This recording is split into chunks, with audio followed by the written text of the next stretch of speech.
ressuscité. Alléluia. Il a giflé le diable à la croix du Calvaire, à Golgotha, car il était bien en hauteur pour écraser sa tête du serpent. Alléluia. Merci Seigneur. Nous t'élevons, nous te magnifions, car tu es digne.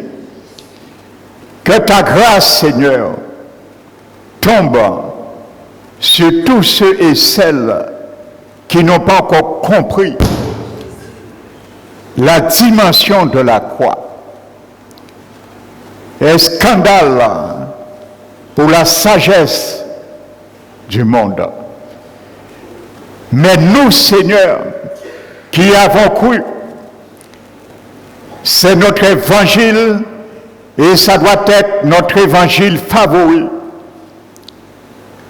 La puissance de la croix, Christ crucifié. Merci Seigneur. Il fallait la croix pour notre salut. Alléluia. Nous ne pourrons jamais finir de te remercier pour ce que la croix a fait et défini pour nous. Mais sois élevé, sois glorifié, Père éternel, à cause de Jésus. Merci encore, Seigneur Jésus, notre Rédempteur, pour ton Esprit Saint que tu as envoyé sur cette terre depuis le jour de la Pentecôte et qui est bien présent au milieu de nous aujourd'hui encore. C'est pour cela que je me réjouis et j'ai cette assurance que je m'appuierai encore sur toi, Esprit Dieu vivant, et que je ne parlerai pas de moi-même, mais c'est toi qui parleras ce matin, qu'il soit fait ainsi dans ma bouche pour ton peuple. Je t'élève, je te glorifie, donne gloire à Jésus, et que le Père soit glorifié en lui. Je bénis ton Saint-Nom, Père éternel, pour ce culte que tu nous as donné encore ce matin. Merci Seigneur, pour la crainte que tu as mis dans nos cœurs, de ne pas prétester de rester le dimanche chez nous pour vaquer à nos propres occupations que nous pouvons faire la semaine. Car la dîme de notre temps t'appartient également. Merci Seigneur pour le souffle de vie. Que nous soyons reconnaissants à cela pour toi, pour venir dans ton jour séjour, te donner et te remettre la gloire qui t'est due. C'est pour cela que nous te la remettons ce matin, pour tous ceux et celles qui sont là. Merci. Au nom de Jésus-Christ, nous t'avons prié et nous te remercions, Père. Amen. Amen. Alléluia.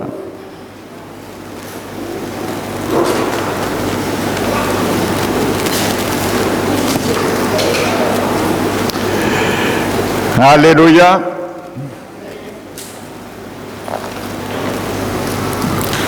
Je vous salue, frères et sœurs, fraternellement, dans le nom du Seigneur. Amen.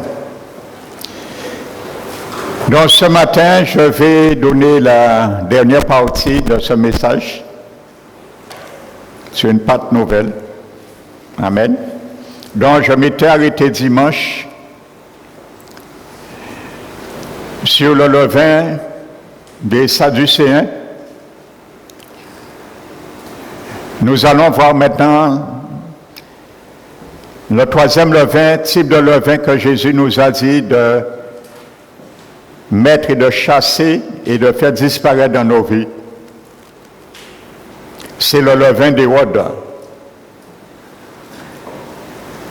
Donc, succinctement, c'est le levain de la ruse, en quelque sorte. Amen.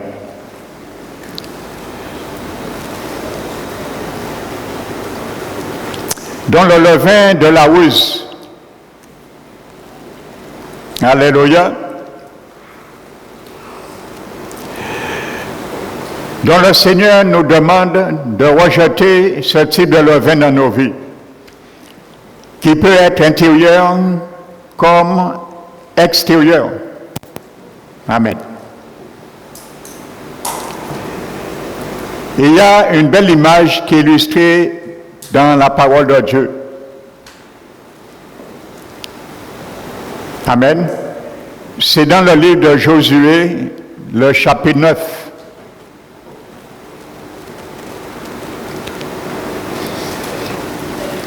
La Bible nous dit qu'il y a un peuple qui s'appelle les Gabaonites. Mais c'était un peuple qui était proche d'Israël. Ce n'était pas un peuple lointain. Amen. Mais vous savez, dans Israël antique, il y avait une loi qui disait que lorsqu'il y a une nation venant de loin,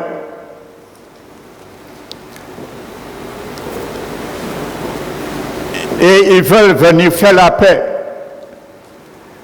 avec eux,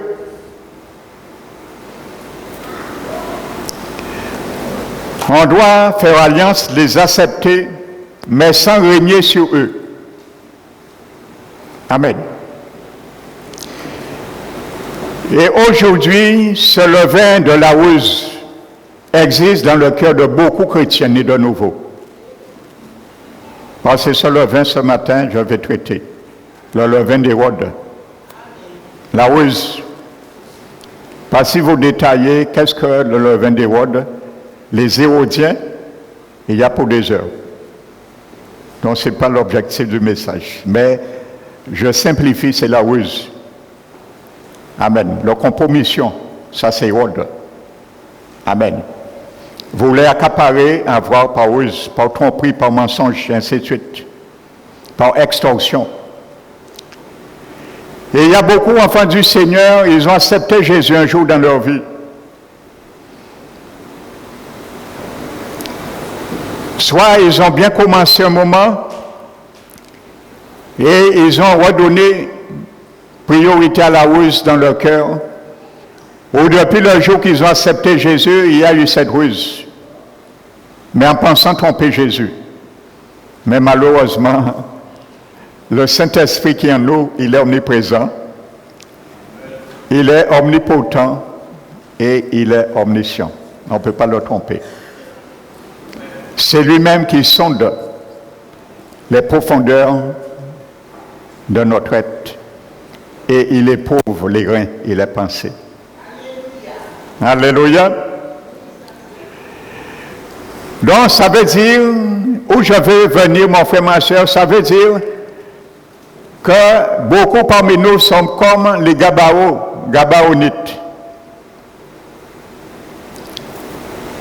Ils viennent aussi par ruse. Amen. Donc la Bible dit qu'ils sont venus pour être protégés simplement. Et la Bible nous dit dans Josué 9, je crois que c'est bien le chapitre 9, hein, ou le chapitre 8. Donc, ils sont venus, mais pour faire comprendre qu'ils viennent au loin. Amen. Donc, quand tu fais comprendre que tu viens de loin, et spirituellement, tu fais comprendre Jésus, tu n'es pas son peuple. Également. Amen. Qu'il ne soit pas ainsi pour toi et moi, mon frère, ma soeur. Amen. Donc, sous le nom de Dieu, ayant entendu parler la défaite d'Israël et de Josué sur Jéricho et Haï, la ville que nous avons traitée dimanche dernier, Donc ils descendent et ils prennent pour tromper Josué et Israël, pour les tromper. Car la Bible dit, ils ont eu recours à la ruse. Amen. Mais n'oubliez pas, la Bible nous dit dans 2 Pierre 1, de rejeter toute ruse. Ça s'adresse à toi et à moi. Amen. Alléluia. Tu ne rentreras pas, je ne rentrerai pas dans le royaume avec la ruse dans mon cœur. Et même si je pense tromper, tu penses tromper ton frère et ta sœur, tu ne trompes pas le Saint-Esprit. Alléluia.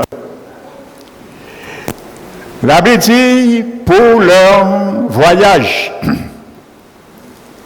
Amen. Ils ont pris des provisions pour leur voyage. N'oublie pas, je suis un pèlerin. J'ai et tu as un grand voyage à faire sur la terre. Donc il y a des provisions que tu dois prendre aussi, que je dois prendre. Mais Pierre nous l'a dit. Et il dit, bien-aimés, je vous exhorte donc, comme voyageurs et passagers sur cette terre. Quelle provision tu dois prendre, je dois prendre? Pierre nous le donne. À vous abstenir des convoitises mondaines. Car c'est elles qui font la guerre à notre âme. La ruse fait la guerre à ton âme et à mon âme. Mes provisions en tant que pèlerin, voyageur, alléluia, c'est rejeter toute convoitise mondaine. Alléluia. Dans la Bible dit, il prend des vieux sacs pour leur âne.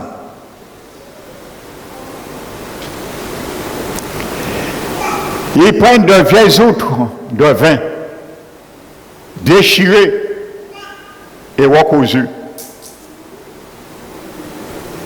Amen. Vous savez, la Bible dit, Jésus a dit, on ne prend pas du vin nouveau et le mettre dans des vieilles outres. Parce que l'autre va s'éclater et tout le vin va se perdre. Alléluia. Vous savez, les autres neuves avaient été conçus pour accumuler, absorber une certaine dilatation, expansion. Comme dans un chauffe-eau. Vous savez, dans un chauffe-eau, il y a un petit, ce qu'on appelle, une partie à l'intérieur ou à l'extérieur, on appelle un vase d'expansion. La vase d'expansion.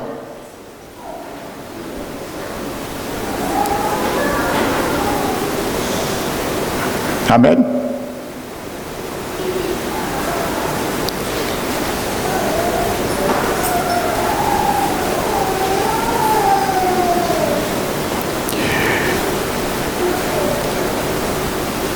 C'est pour accumuler la vase, l'expansion. Amen. Donc, si le vase n'est pas adéquat, lorsque le vin va se fermenter, l'autre va se déchirer. Alléluia.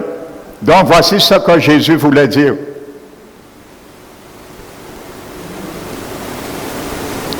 Amen. Donc la Bible nous dit les Gabaonites, ils ont pris des vieilles outres de vin, déchiré et recousu. Amen. Vous savez, frères et sœurs, lorsque nous regardons cela, lisons-le à l'envers. Amen. Ça veut dire les Gabaonites, nous en tant que chrétiens, nous savons très bien que nous ne devons pas laisser nos os déchirés et perdre le vin. Alléluia. Amen. La Bible dit, ils ont pris des chaussures déchirées, usées, de vieilles chaussures.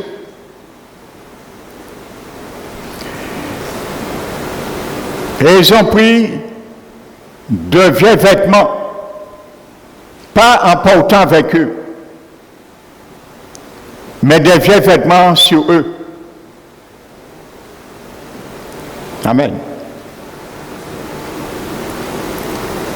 De vieux vêtements sur eux. Alléluia. La Bible dit, ils ont pris du pain sec.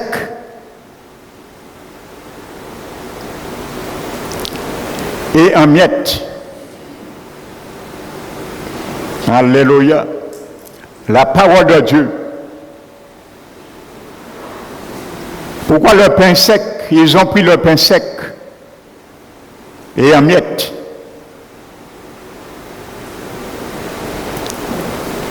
Que le Saint-Esprit de Dieu, alléluia, intervient sur la vie de notre frère. Au nom du Seigneur. Alléluia. Il est au contrôle. Amen. Quand l'Esprit Saint est là, il a le contrôle de tout. Laissons-le le contrôle.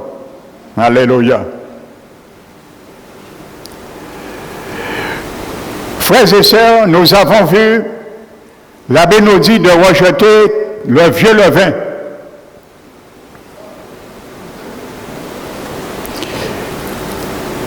À quel moment vous avez vu les Gabaonites ont pris quelque chose de neuf? Ça doit nous interpeller. Vieux sac, vieux outres, vieux chaussures, vieux vêtements, pain rassis, que du vieux. Et Dieu nous dit de rejeter le vieux levain. Amen. C'est celui et celle qui vient au Seigneur et un peu comme ces Gabaonites. Et il dit, Seigneur, je t'ai accepté dans ma vie.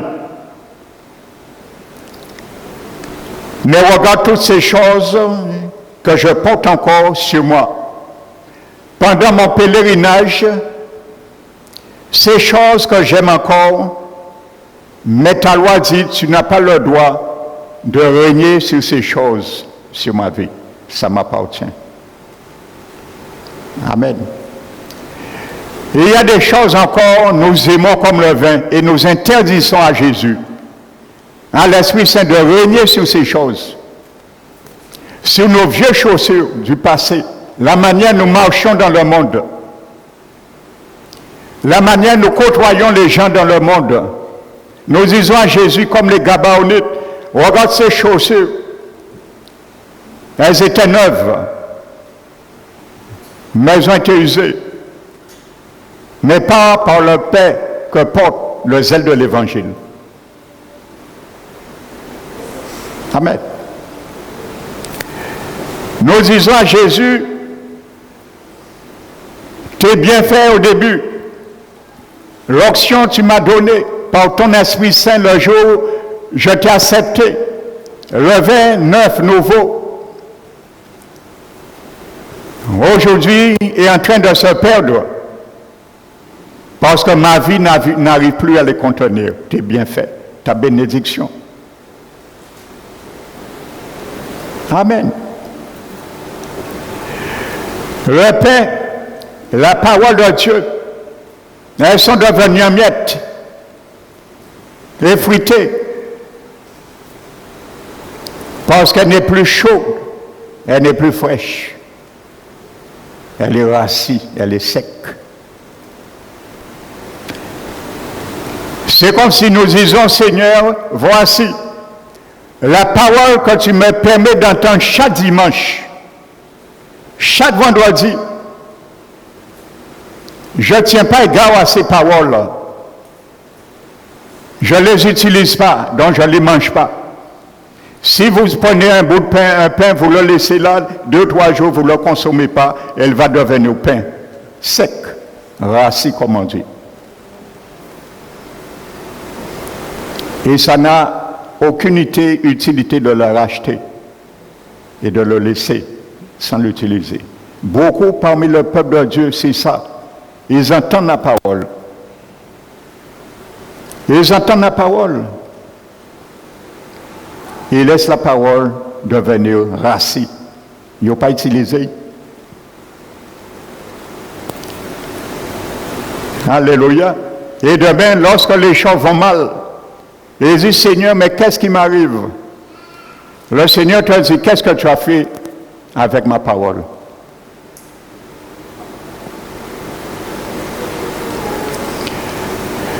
Alléluia. Et le Saint-Esprit dit, un jour, viens, je vais visiter ta demeure pour faire un petit peu le constat. Et l'Esprit Saint ouvre le placard, il voit beaucoup de pain, rassis. Mais c'est sa parole qui nous avait donné à manger. Et nous n'avions jamais fait gare à cela. L'Esprit nous dit, voici l'état de ton âme. Voici l'état de mon âme. Tu plaides, tu cries, qu'est-ce qui m'arrive? Voici ce qui t'arrive. Ma parole, tu l'as mis dans un placard. Tu ne l'as pas consommée. Et tu fais semblant de venir dans ma maison, disant que la parole, elle était fraîche. Regardez ce que les Gabaonites ont dit à Josué. Et il a dit, lorsque nous te donnons une preuve que nous sommes vrais, que nous sortons au loin, et il a dit, lorsque nous sommes partis, nos outres étaient neuves, mais en chemin, ils se sont déchirés. Nos chaussures étaient neuves, mais elles se sont abîmées par l'excessif du chemin. Nos habits, elles sont déchirées par l'excessif du chemin.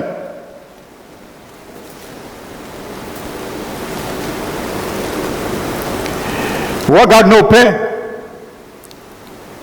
Elles étaient chaudes lorsque nous sommes partis. Mais aujourd'hui, à cause de la longueur du trajet, ils sont secs et en miettes. Alléluia. Voici une forme de ruse, frères et sœurs. La ruse, parmi beaucoup, le peuple de Dieu. Alléluia. On dit, Seigneur, oui, je t'ai accepté, mais il y a des choses qu'il ne faut pas toucher dans ma vie. Je les garde toujours. Alors ne règne surtout pas sur ces choses. Ce que je ne t'ai pas montré, règne dessus. Mais ça, c'est restreint. Alléluia. Qu'il soit ainsi pour toi et moi, mon frère, ma soeur.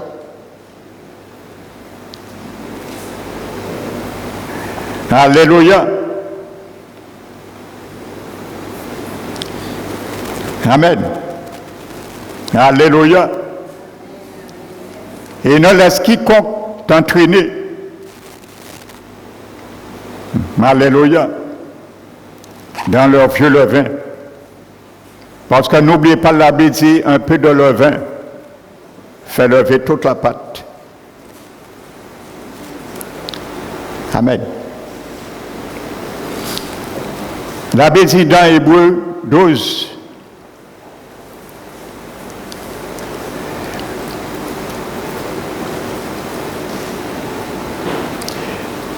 Et dit, affermissez vos mains languissantes et vos genoux affaiblis.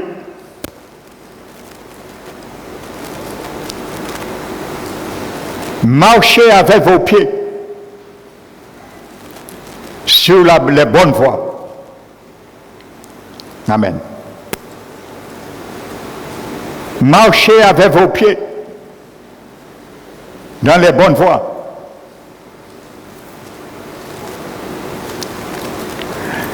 Afin que ceux qui boiteuses ne dévient point,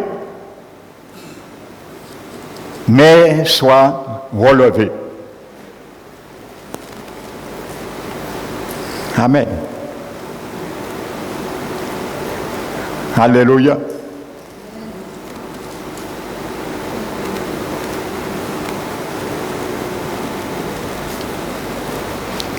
Et il dit, recherchez la paix et la sanctification sans laquelle nul ne verra le Seigneur. Et il dit de veiller. Pas le pasteur. C'est pas le pasteur à veiller. C'est ta responsabilité, mon frère, ma soeur. C'est pas la responsabilité du pasteur.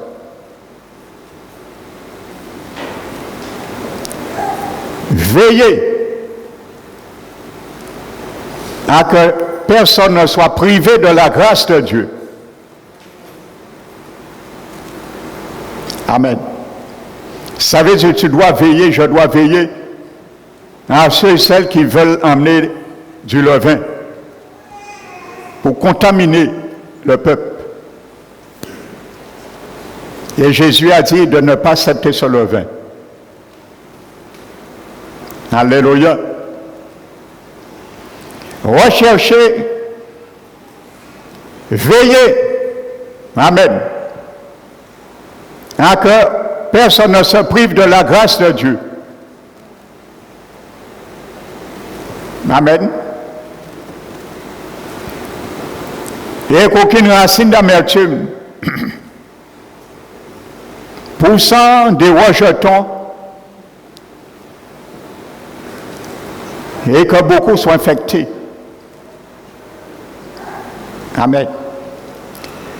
Comme je sais que dimanche dernier, il y a certains, ils veulent rester encore avec certains livrets. Et ils viennent, ils chuchotent certains frères et sœurs pour les attiser dans ce levain. Donc, en quelque sorte, la Bible dit de veiller à cela, pour qu'il n'y ait pas d'amertume qui s'éveille non plus dans le cœur, dans l'âme de telle personne. Il faut veiller. Amen. Vous savez, pour veiller, il faut être de bons sentinelles. Amen. Il faut être posté à ton poste. Mais pour veiller, spirituellement, c'est autre chose. Il faut déjà veiller sur l'état de notre âme avant. Amen. Comme Habakkuk a dit dans Habakkuk 2.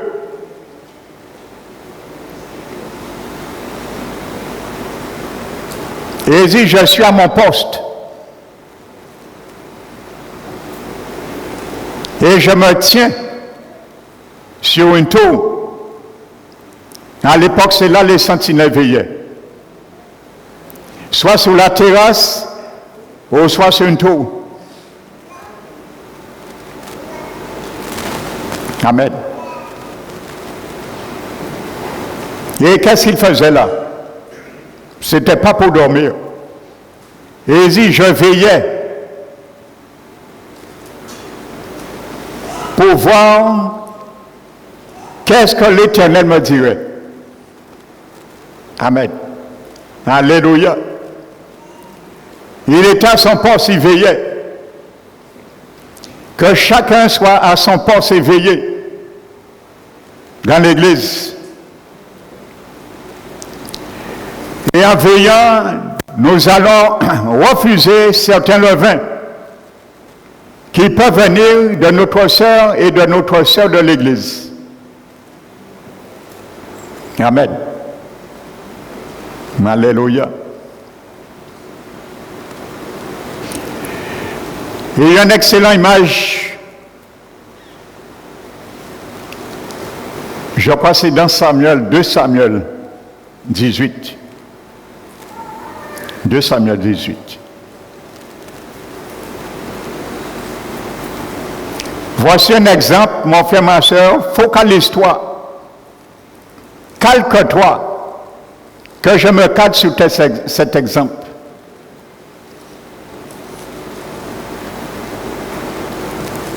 Alléluia. La Bible nous raconte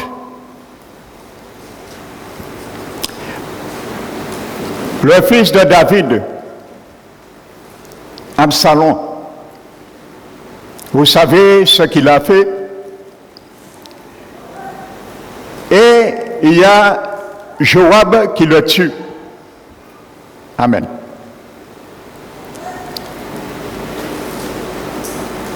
Maintenant, pour consoler, entre parenthèses, selon eux, leur père, le roi David, il y a un homme, à l'époque, c'est un coureur. C'est un peu comme aujourd'hui, les coursiers, les facteurs. Mais à l'époque, c'était des coureurs, on les appelait, des gens qui couraient. Et qui couraient de ville en ville pour apporter un courrier ou une nouvelle. C'est comme ça se faisait à l'époque. Il n'y avait pas de facteurs comme nous, avec leur mobilette ou leur voiture. C'était des coureurs. Amen. Donc la Bible nous dit, mais vous savez, à l'époque de ces coureurs, il y avait des coureurs qui étaient tellement expérimentés.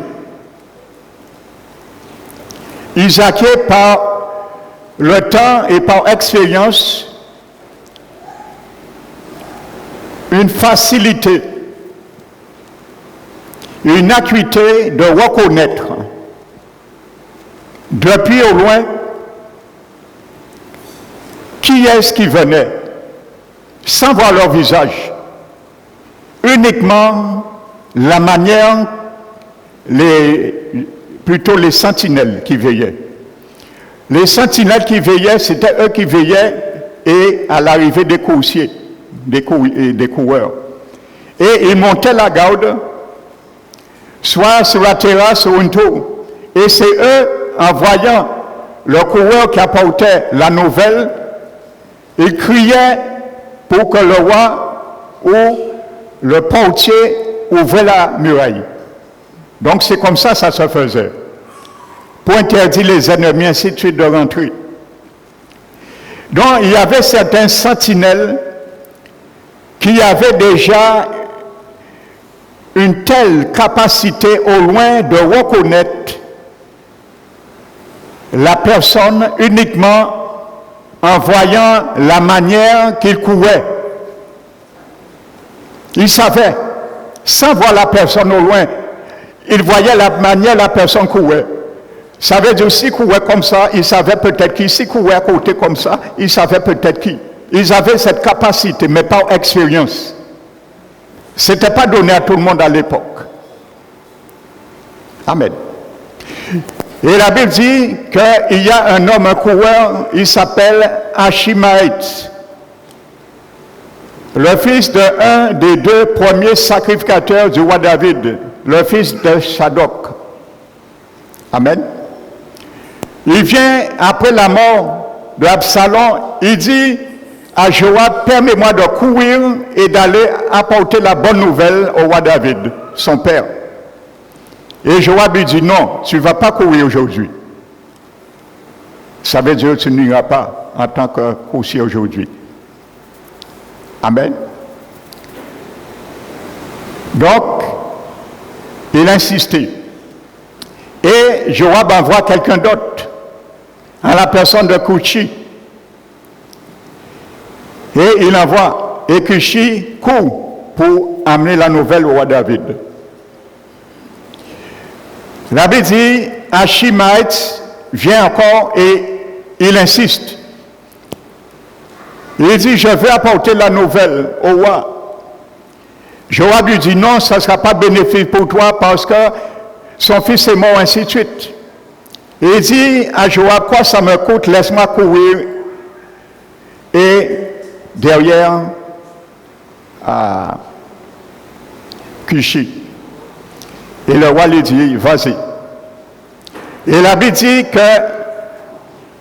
Achimaït, il court, il devance Cushi et il le double. Et il arrive le premier. Et la Bible nous dit qu'il court annoncer la nouvelle au roi David. Le roi David était assis entre les deux portes. Et la sentinelle était sur la terrasse. Amen. Donc lorsqu'il arrive, la sentinelle dit au roi David, voici il y a un homme au loin qui court. Amen. Et le roi David dit, bon, s'il court, il vient, il apporte des bonnes nouvelles.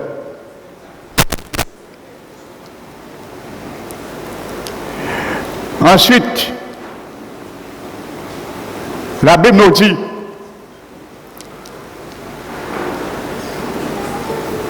dit, que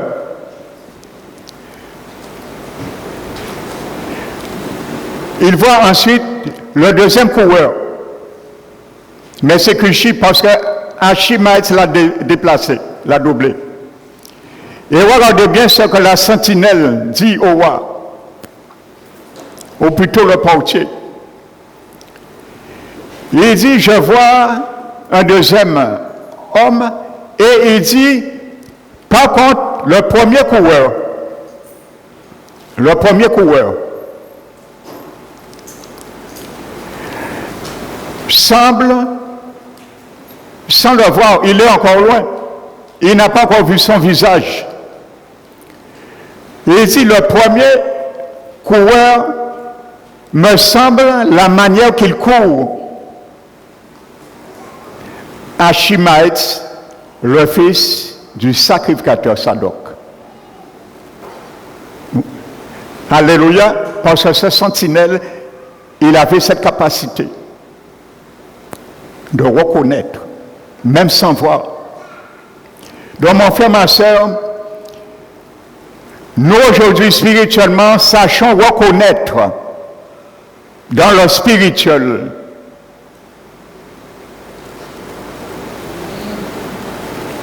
frères et sœurs, par la démarche de certains enfants du Seigneur, qui ils sont, qui elles sont. Alléluia. Plus que jamais dans l'Église des derniers temps, nous avons besoin d'être de vrais sentinelles pour ne pas nous laisser empoisonner par n'importe qui, surtout ceux et celles qui ont quitté les églises. Ils ont quitté, mais ils empoisonnent les gens qui sont encore dans l'église. Ce sont ces gens-là, il faut reconnaître par leur démarche, mais sois un bon sentinelle. Si tu n'es pas un bon sentinelle, tu ne connais pas la parole, comment les reconnaître, les décrypter, et surtout leurs mensonges, leurs calomnies, leurs dissimulations. La Bible dit de rejeter toute dissimulation et toute ruse. Alléluia.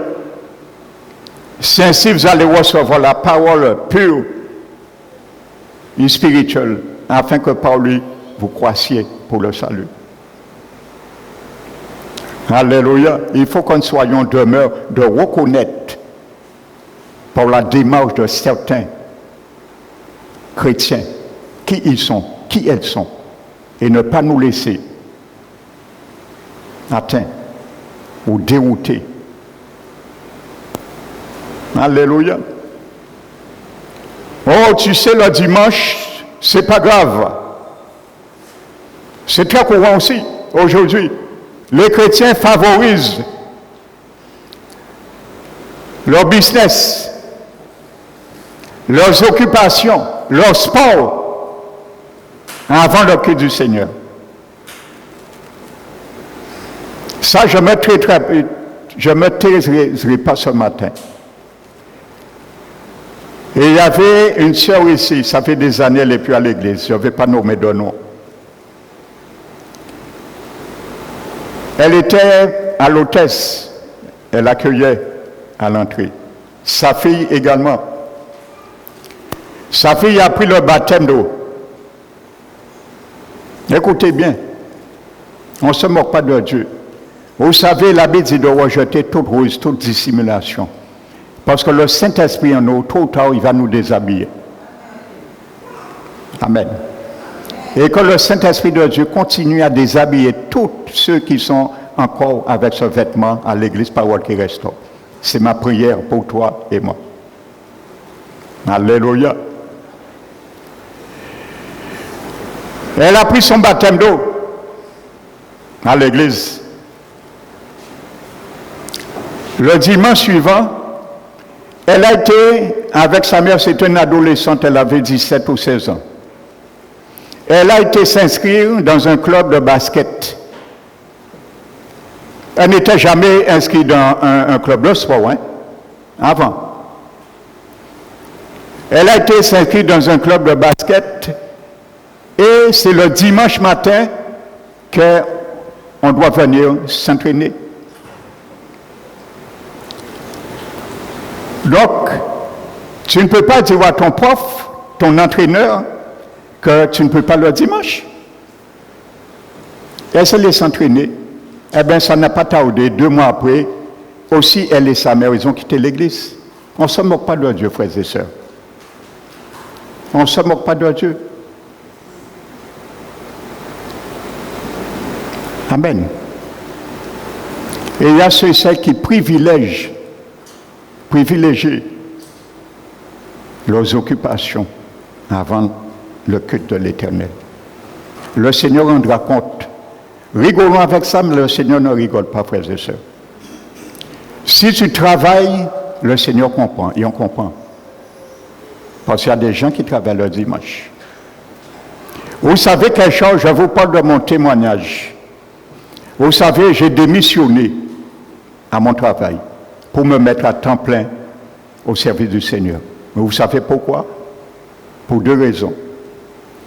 Déjà, c'était très lourd pour moi de cumuler la tâche professionnelle et la tâche pastorale.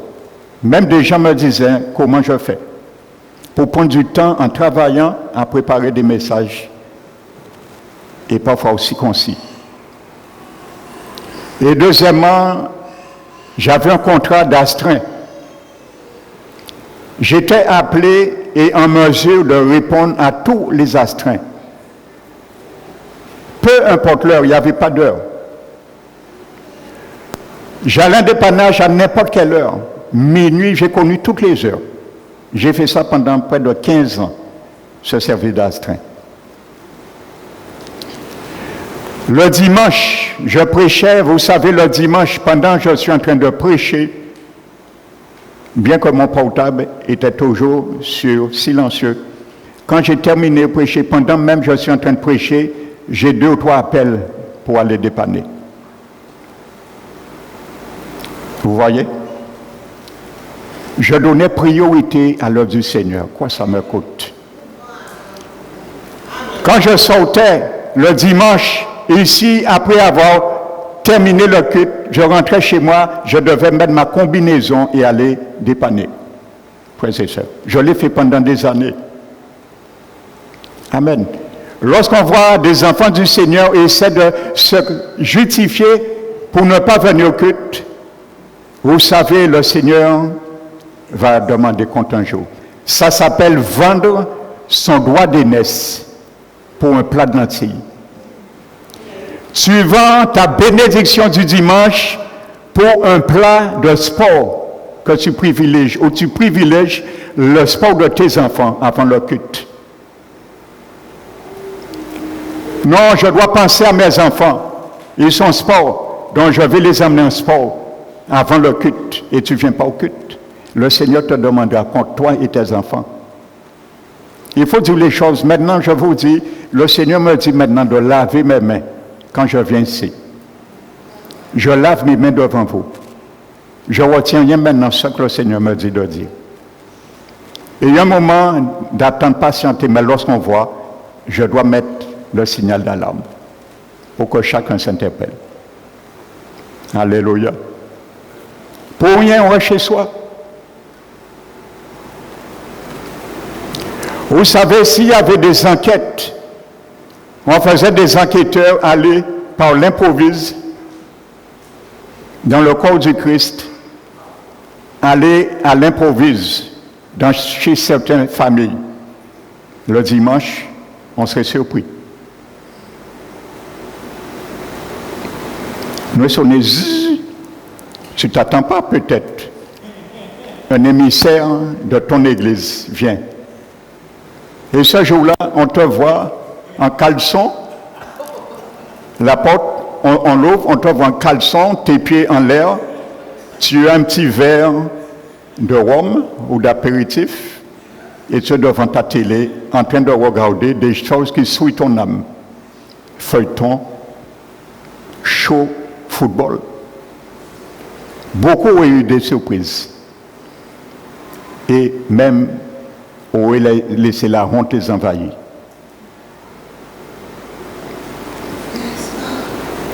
Et après ils disent, le dimanche, on dit, frère, ma soeur, on t'a vu, ça fait 2 semaines, on ne te voit pas. Ça a été, oui, bon, j'étais un petit peu fatigué. Ruse, les gabas honnêtes. Parce qu'ils ont déjà montré à Jésus ce qu'il ne faut pas régner sur leur vie. Mon match de football, je les mets dans le monde, ne règne pas sur ça. Tu ne vas pas me faire arrêter, regarder un dimanche un match avant le culte.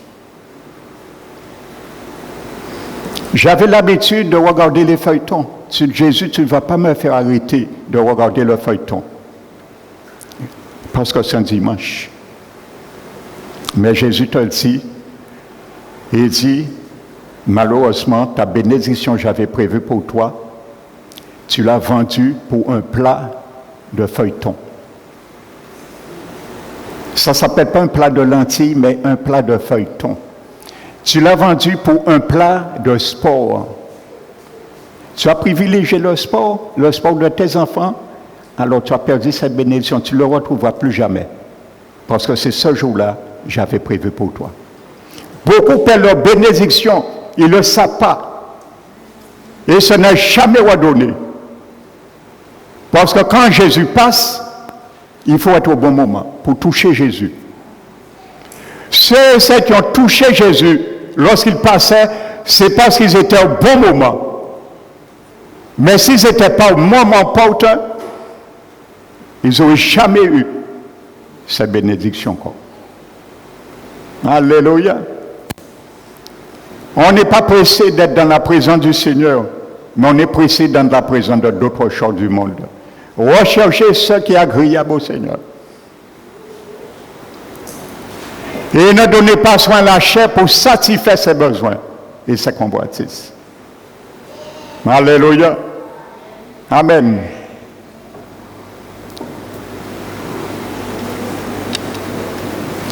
Revenons à Matthieu pour terminer, Matthieu 13, verset 33. La parabole des 3 mesures de farine que cette femme a mélangées avec du levain. Alléluia. La parole de Dieu nous dit, elle prie, cette femme.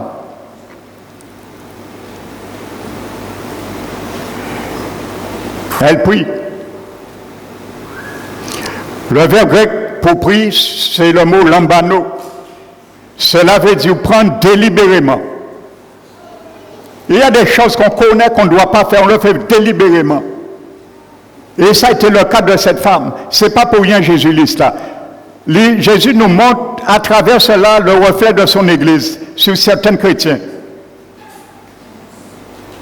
Amen. Prendre délibérément, lambano. Ce n'est pas par mégarde. Elle ne s'est pas trompée, ce que ça veut dire ce mot. Ce verbe qui est employé dit qu'elle a pris et elle savait très bien qu'elle prenait ce qu'elle voulait prendre. Donc, c'est conscient, réfléchi, c'est calculé. Et elle voulait que ça soit pour elle et non pour quelqu'un d'autre. C'est quelque chose de bien réfléchi. Ce n'est pas par faiblesse, frères et sœurs. Et Jésus donne cette parabole, il parle bien de levain. Et tous les 3 types de levain que nous avons traités, tu peux le mettre dans ce lot.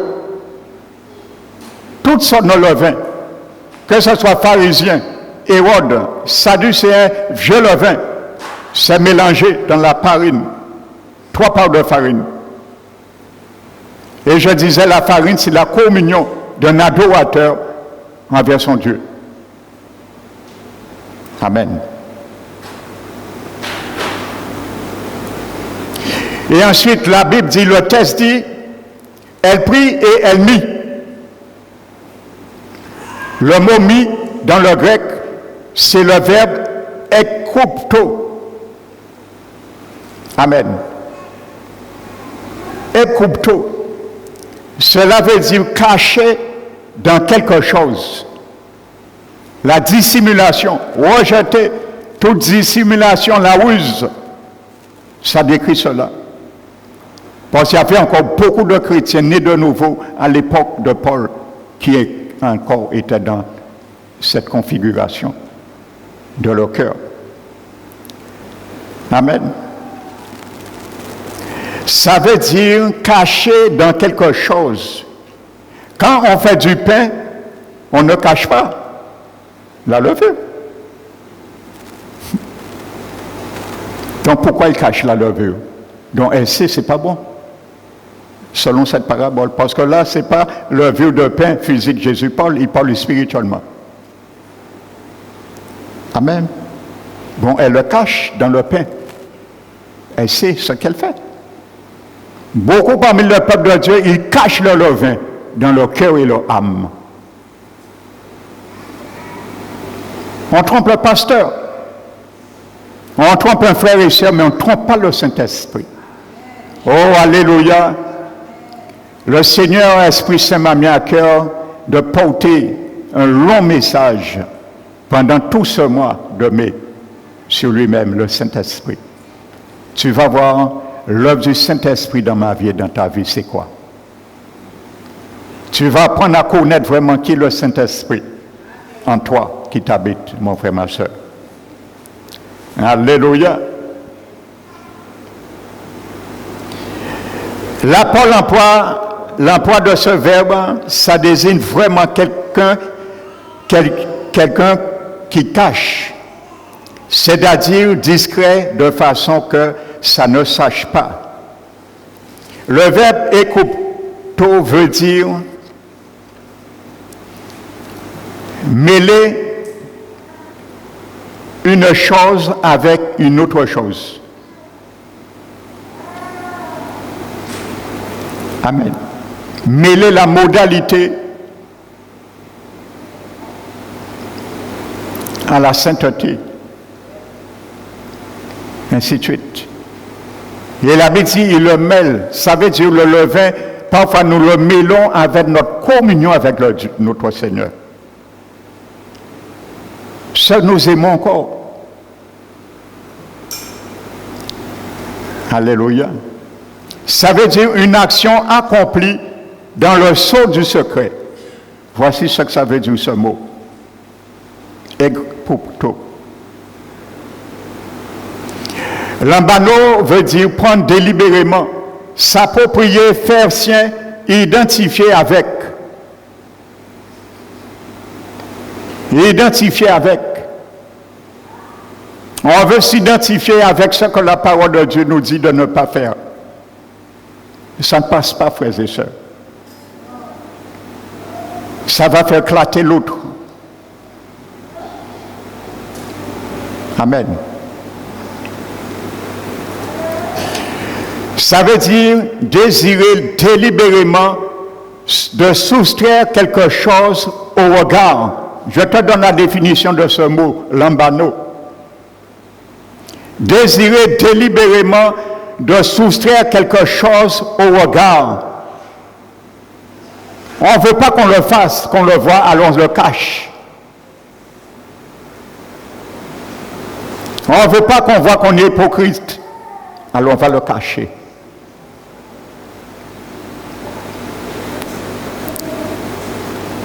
Alléluia. Mais tout ce que tu veux, que je veux. Un désir délibéré de soustraire quelque chose au regard. Je sais, je suis comme ça. Mais un tel, le frère, la sœur, le pasteur ne sait pas, je suis comme ça. Je vais le cacher dans la communion avec mon Dieu. Et je vais quand même venir faire la dissimulation et la ruse, comme les Gabaonites, comme la femme, un roi 17 de Jéroboam. Amen. Alléluia. Si tu es dans ce cas, mon frère, ma soeur, retire ce vêtement. Alléluia. Et mets un vêtement neuf. Colossiens 3 nous l'a dit. Rejetant le vieil homme, ayant revêtu l'homme nouveau, qui se renouvelle dans la connaissance selon l'image, à la ressemblance selon l'image de celui qui nous a créés. Comment si nous venons encore avec la ruse, le vêtement de la ruse, de la dissimulation que Dieu nous demande de rejeter? Comment nous allons refléter Christ, le vêtement nouveau de l'homme nouveau? On ne peut pas porter deux vêtements en même temps. Beaucoup n'ont pas encore compris cela. Alléluia. C'est-à-dire, toujours lambano, c'est-à-dire quelque chose de malsain intrinsèquement. Tu as compris? Le verbe lambano que Jésus a employé veut dire, c'est-à-dire quelque chose de malsain intrinsèquement. Ça veut dire intérieurement, c'est malsain. Et nous pensons que nous allons rentrer au ciel comme ça? Non, mon frère, ma soeur. Jésus aurait perdu de l'encre à écrire cela. Si tu pouvais, je pouvais rentrer quand même au ciel comme ça. Frères et sœurs, détrompons-nous, hein. Vous savez, j'entends tellement de témoignages. C'est là on voit, il y a beaucoup d'églises qu'on a berné le peuple de Dieu. Et qui vivent dans une petite bulle en pensant que tout va bien et ils vont toujours être gagnés et leur salut sera toujours gagné. On ne rentre pas au ciel comme ça. Hein. On ne rentre pas au ciel comme ça. Hein. Détrompons-nous. L'apôtre Pierre l'a dit, hein, de travailler, de nous appliquer. Appliquez-vous. Alléluia. à votre salut. Appliquez-vous à affermir. Il y a une application. Quand tu es à l'école, je suis à l'école. Alléluia. On me disait tout le temps, beau m'écrit et tu écris mal tout ça. Jusqu'à maintenant, c'est mon écriture. Je te dis, moi, mon écriture docteur, c'est peut-être pour ça que je vais faire de moi docteur de la parole. Peut-être. On me le disait tellement. Et merci Seigneur. Pour tous ces gens qui me l'ont dit, je te bénis. La parole s'est accomplie. Jusqu'à aujourd'hui. Mais j'arrive à lire mon écriture. Effectivement, quand on regarde, parfois, on a l'impression que c'est un docteur qui écrit. C'est mon écriture. Ça m'a joué de mauvais tours, ça m'a fait échouer à l'examen uniquement pour mon écriture. Je me rappelle devant moi, quand j'ai passé mon CAP de électromécanique, j'avais déjà toutes les notes pour réussir. C'était pratiquement presque la fin. Il a lu mon message. Quand l'examinateur a commencé, il a fait que me donner 0 carrément. Il n'a pas continué. Il a lu quelques passes, 0. Et il y avait un prof à moi qui était là, ça fait scandale entre eux. Et il a dit, ça va aller jusqu'au rectorat, tout ça. Moi, ce jour-là, j'ai pris mes bagages. Je sais que c'était fini pour moi, je suis parti. Amen. Donc, amen. Mais bon, Seigneur, il m'a permis de pouvoir lire mon écriture. Donc, je passe. Alléluia. Nous allons essayer de comprendre un peu qui est cette femme et comment nous pouvons définir cette femme. Car l'Église, c'est une femme aussi. L'Église du Seigneur. Le prophète Zacharie va nous brosser un petit portrait de cette femme. Je ne dis pas c'est ça. Je ne dis pas c'est Zacharie 5 Jésus parlait. Mais Zacharie 5 va nous brosser un petit portrait. Prenons Zacharie chapitre 5.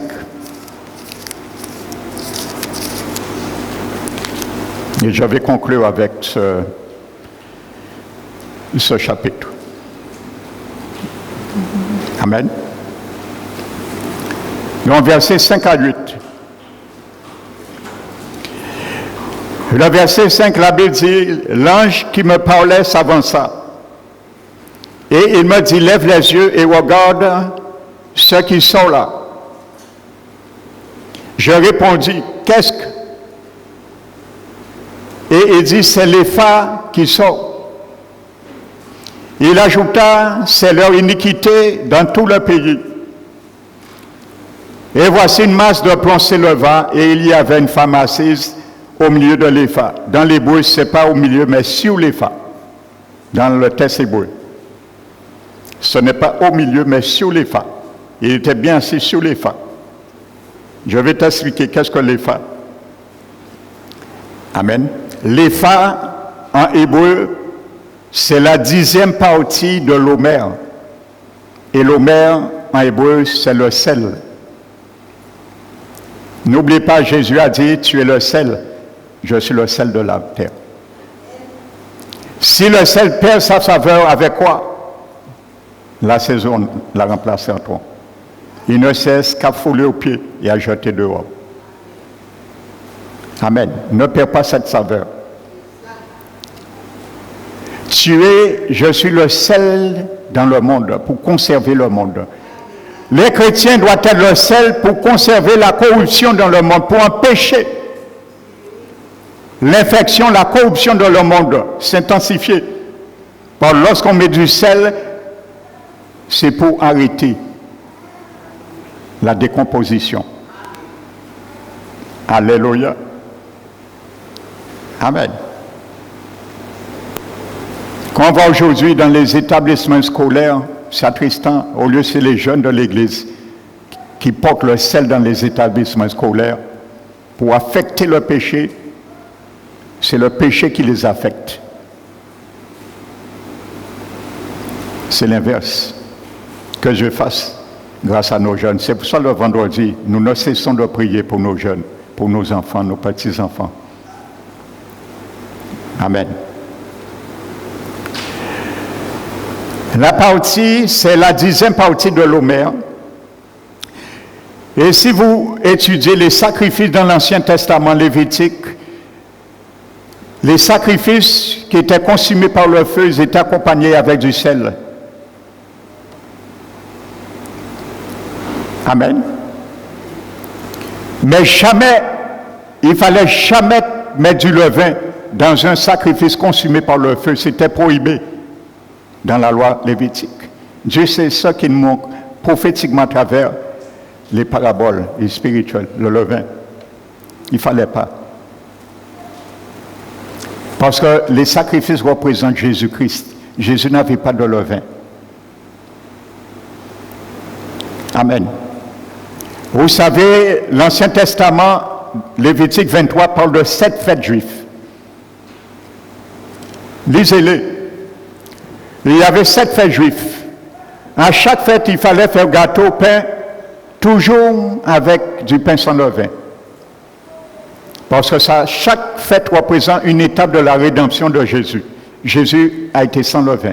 C'est ça que ça représente. Mais un seul endroit, on va voir que la Bible parle de levain en faisant 2 pains, c'est dans la fête de la Pentecôte, qu'on appelle la fête des semaines. Parce que Pentecôte en hébreu veut dire compter 50. Compter 50. C'est pour ça, la Pentecôte, l'Esprit est descendu 50 jours après la résurrection de Jésus. 50 jours qu'il fallait compter à partir du sabbat. Amen. Donc, les 2 pains, il était demandé de faire 2 pains et de les agiter pour soit agréé devant l'Éternel. Par contre là, les 2 pains-là, uniquement, étaient faits avec du levain parce que ça ne représente pas Christ, ça représente l'Église.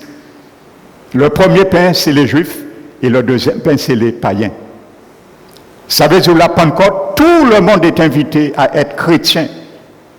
Qui juif? Il n'y a ni juif, comme Paul le dit dans Éphésiens, ni grec, ni libre, ni esclave, ni femme, ni homme. Tous sont en Christ. Donc les 2 pains-là représentaient le levain, parce que Dieu nous montrait bien, ce n'est pas parce que nous sommes nés de nouveau que le levain va sortir en nous. Il nous montre bien, nous décrit notre état, que nous avons encore du levain en nous, et que Jésus a maintenant nous demande de les faire sortir, et de les traiter en nous.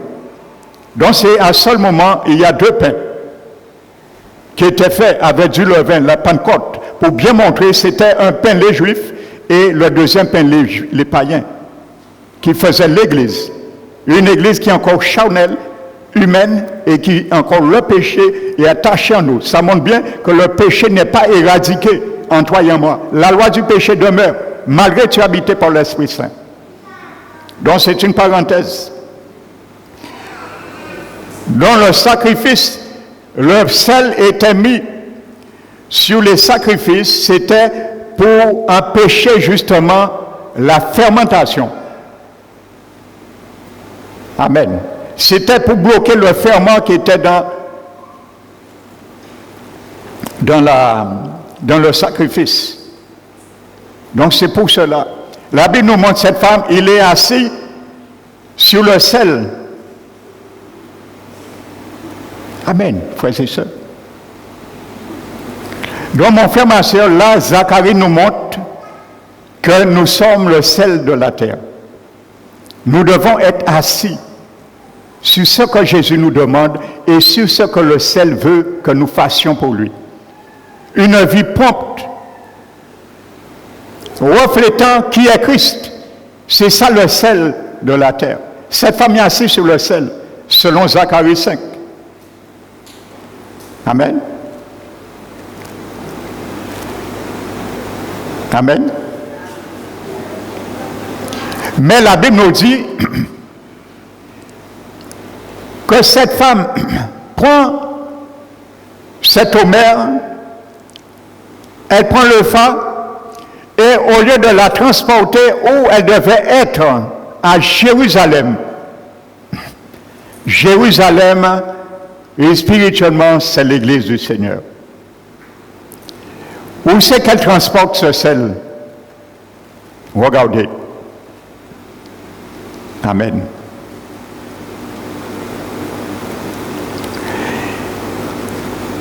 La Bible dit, verset 9, « Je levai les yeux et je regardais, et voici deux femmes par eux, le vent soufflait dans leurs ailes, elles avaient des ailes pour comme des cigognes, elles enlevèrent les phares entre terre et le ciel. Je dis à l'ange qui me parlait, où emportait les phares? Elle me répondit, elles vont lui bâtir une maison dans le pays de Shinéar. Amen. Le pays de Shinar, ou Shinéar en hébreu, c'est un pays très particulier, car c'est le lieu de la discorde, le pays de Shinar, ou Shinéar. C'est un pays de discorde. Amen. C'est un lieu de l'orgueil et c'est un lieu de révolte. Voici ce que ça veut dire le nom de ce pays. Shinéar, c'est le lieu de la tour de Babel. La tour de Babel s'appelle Shinéar. C'est là qu'il y a eu la confusion, la révolte contre Dieu. Voici où cette femme qui était assise sur le sel a amené le sel pour se pervertir le sel que le Seigneur nous demande d'avoir. Alléluia. Au lieu qu'elle devait l'amener à Jérusalem et rester là, elle l'a transporté dans ce pays. Frères et sœurs,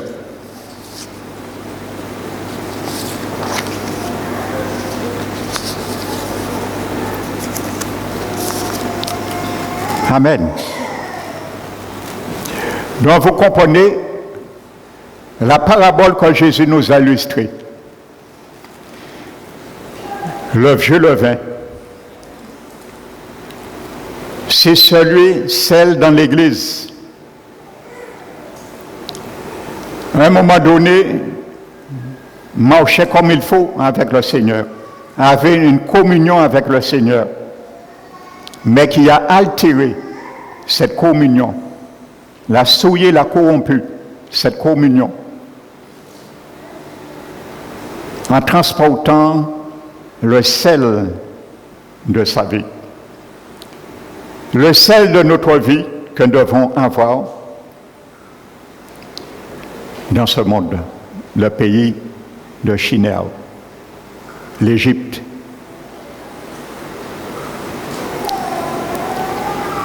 Alléluia. Et lorsque nous avons retiré le sel qui devait arrêter le ferment, la fermentation s'est faite. Et comme dit la parabole, jusqu'à ce que elle gonfle.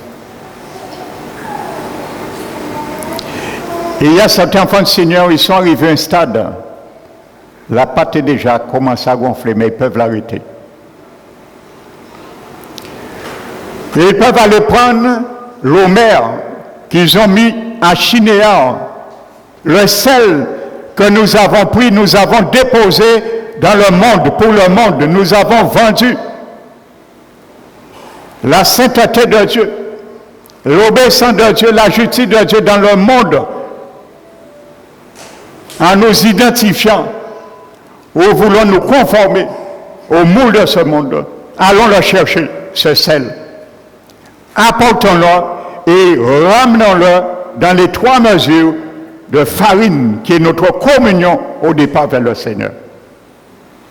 Et comme ça, le levain disparaîtra. C'est ma prière pour toi et moi ce matin. Alléluia. Ne négligeons pas les choses saintes, mon frère, ma soeur. Jésus a dit, on ne jette pas les choses saintes au pourceau.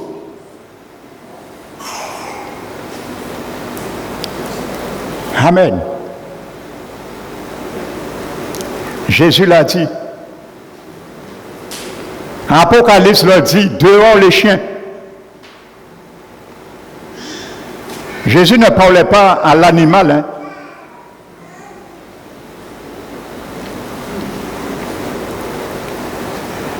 C'était une expression hébraïque. Le chien, c'est celui qui aimait rester dans ce qu'elle est, la personne. C'est la personne qui veut toujours s'attacher à quelque chose qu'elle aimait, bien qu'elle sait que ce n'est pas bon, que ce n'est pas bonne la chose. C'est ça que la Bible décrit un chien. Et quand Apocalypse dit dehors les chiens, il s'adresse à ce genre de personnes, que ce soit chrétien ou non chrétien. Parce que Pierre l'a illustré pour nous. Ah, mais qu'est-ce que Pierre dit? Il a dit, si après j'ajoute un chrétien né de nouveau, si après un chrétien né de nouveau, c'est retirer des souillures du monde, s'il engage de nouveau, c'est ça. Et se laisse vaincre. Sa dernière condition est meilleure encore que sa première.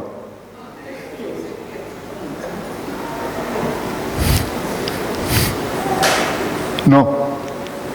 Sa dernière condition est pire que sa première. Ne retirons pas le sel dont nous sommes assis. À un moment donné, prendre ce sel au mer,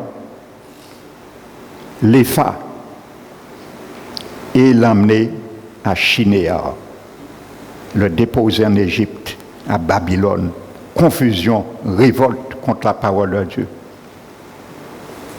C'est ça qui se laisse gagner, vaincre. Amen. Donc tu peux être vaincu encore, frères et sœurs. Alors, arrêtons de dire en Christ, il n'y a aucune condamnation pour ceux qui sont Jésus-Christ. C'est trop beau ça, maintenant. Il faut bien comprendre ce que Paul dit. Au moment T, Seigneur, je t'accepte dans ma vie comme sauveur, Seigneur, à ce moment, il n'y a plus de condamnation. Parce que ma condamnation vient d'être soustraite. C'est ça qu'il faut comprendre. Mais ne parle pas de la condamnation à venir. C'est ça qu'on n'a pas compris.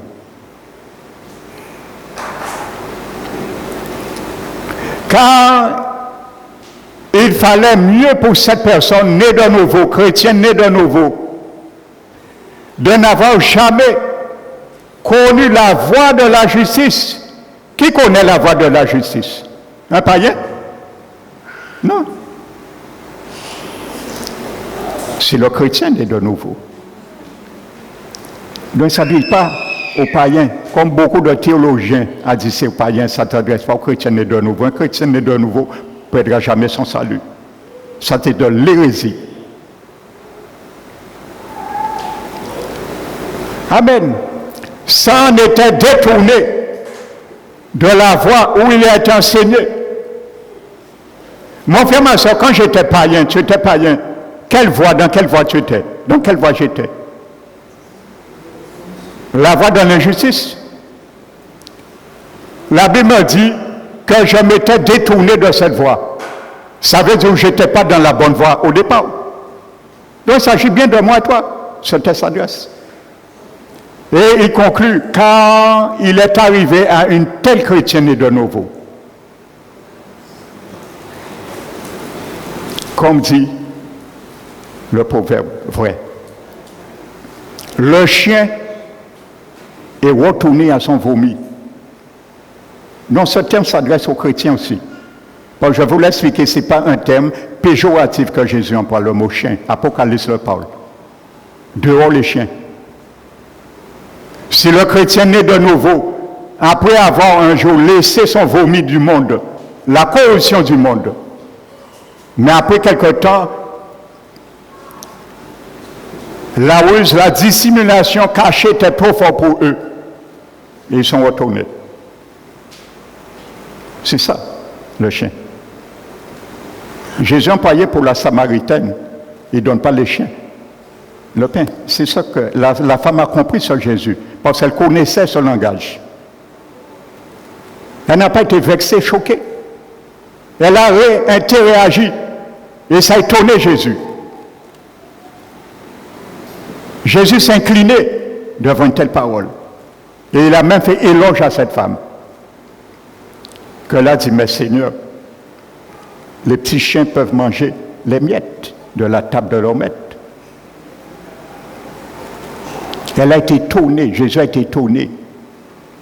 Si beaucoup de chrétiens aujourd'hui pouvaient dire ça pendant le culte à Jésus, que Seigneur, je viens aujourd'hui le dimanche, je ne veux pas une seule miette de ce qui sera prêché puisse tomber à côté de mon cœur. L'exemple d'une femme pécheresse qui nous donne dans l'Église, de ne rien laisser tomber comme miette. Mais nous, parfois, ce n'est même pas des miettes que nous laissons tomber, c'est des gros morceaux de pain. C'est encore pire. Nous qui avons l'Esprit de Dieu, nous qui avons la parole, nous qui avons le pain à l'intérieur, nous ne pouvons pas laisser venir sec, au lieu de manger chaud. Et les vins en miettes, c'est les insectes spirituels qui les dégustent. Car il est arrivé, ce que dit un proverbe, le chien retournait à son vomi, et lui laver ses vautrées à son bourbier. Donc, mon frère, ma soeur, que cette parole de l'apôtre Pierre m'interpelle et t'interpelle. Ne prenons pas la grâce de Dieu de vivre comme un prétexte de vivre dans la dissolution, dans le péché. Alléluia. Donc n'oubliez pas, tu es une pâte nouvelle. Le jour, à partir du jour où tu as accepté Jésus, je l'ai accepté, tous les jours de ta vie doit être sans levain. Parce que le pain sans levain que Paul nous dit de nous réjouir, c'est Jésus lui-même ce pain. Célébrons donc la fête avec du pain sans levain, Jésus, avec la parole de Dieu. Les Juifs appellent cela, vous savez, les Juifs avaient un terme. Lorsque Dieu les a donnés en Égypte, les pains sans levain, la fête, ils appellent ça la fête, les pains sans doctrine. Les Juifs, ils appellent la fête sans doctrine. Les pains sans doctrine. Au lieu de les pains sans levain, parce qu'ils savaient que la pâte qu'ils ont pris n'avait pas le temps de lever, ça veut dire qu'ils ont compris, ils ne devaient pas porter aucune doctrine des dieux de l'Égypte. Ils appellent ça la fête des pains sans doctrine. Alléluia. Donc la fête pour toi, la fête de pain sans levain aujourd'hui, c'est la fête avec la vraie doctrine. Pureté et vérité qui est Jésus. Ça, c'est la vraie doctrine. Menons une vie sainte, une vie pure et une vie de vérité. Alléluia, que le nom du Seigneur soit béni. Pour toi et mon frère, ma soeur. Alléluia. Nous allons bénir le Seigneur aujourd'hui.